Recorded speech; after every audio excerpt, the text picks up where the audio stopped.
ছুটির দিন বলে কথা, দুপুরে খাওয়া দাওয়ার পর টানা একটা ঘুম দিয়েছি। ঘুম থেকে উঠে দেখি সোজা রান্নাঘরেই যাই রোজ আমি চা বসানোর জন্য। ও বাবা, এ কী কাণ্ড! গিয়ে দেখি ভাসুর আর আমার ছেলে মিলে পকোড়া বানাচ্ছে। বাহ, বেশ ভালোই তো। আজকে তাহলে আমি পুরো চায়ের হাত থেকে বেঁচে গেলাম। তো আমি গিয়ে দেখি দাদাভাই আর আমার ছেলে মিলে দেখি পকোড়া বানাচ্ছে, চিকেন পকোড়া।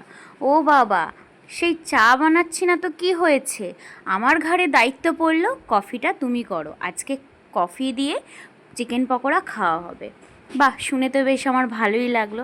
তাহলে আবার কি, দুধটাও বসিয়ে দিলাম জাল দিতে, আর এইদিকে দাদাভাই বানাচ্ছে পকোড়া। তো এক স্টেপ তো হয়েই গেছে, এই দেখো তোমরা তো দেখতেই পাচ্ছ, আর এক স্টেপ দিয়েছে। আর এই যে আমি কফিটাও বসিয়ে দিয়েছি। কফির মধ্যে আমি এখন দেব একটু গুঁড়ো দুধ। গুঁড়ো দুধ দিলে কিন্তু বেশ ভালো লাগে কফিটা, জানো তো। আমি তো এখানে গরুর দুধ দিয়েছি। গরুর দুধ বলতে যেটা হচ্ছে লিকুইড পাওয়া যায় আমুলের, আমুল তাজা, সেই দুধ দিয়েই করছি। আর তার সাথে একটু মেশাচ্ছি গুঁড়ো দুধ, বেশ ভালো লাগে। তো এই যে দেখে নাও, আমি এখন গুঁড়ো দুধটা দিয়ে দিলাম। তো এরপরে একটু হালকা জাল হলেই আমি এবার কফিটা দিয়ে দেবো। বেশ ভালো মতন পুরো ফুটে গেছে, দুধটাও গাঢ় হয়ে গেছে, আর কফিটা দিয়ে দেবো।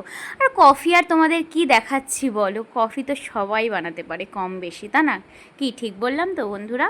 তো তারপরে এই যে কফি খাওয়া হবে, এবার আমি এই যে কফিগুলো সব কাপে কাপে আমি ঢেলে নিলাম। তো এই দেখো, দেখতেই পাচ্ছ কফিটা কত সুন্দর হয়েছে। আর এই যে পকোড়া, ওহো, আজকে সন্ধেটা পুরো জমে গেল পকোড়া খেতে খেতে। আবার দাদাভাই বলল, রাতে তো মাংস আছে, তাহলে একটু চিকেন কষা করো আর পরোটা করো। বাহ, তাহলে তো ভালোই হয়, চলো শুরু করে দিলাম চিকেন কষা। আলুগুলো ভেজে তুলে রাখলাম, তারপরে চিকেন কষাটা করলাম। তোমরা তো সকলেই জানো চিকেন আর কি রেসিপি দেবো বলো তোমাদেরকে।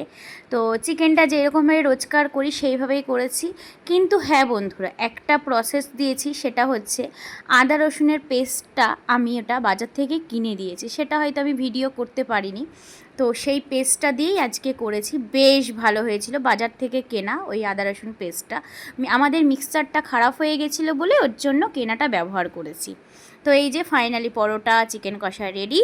তো দেখতে তো পুরো লোভনীয় হয়েছে, তোমরাও জানিও দেখতে কেমন হয়েছে। আর খেতে তো উফ, পুরো দুর্দান্ত।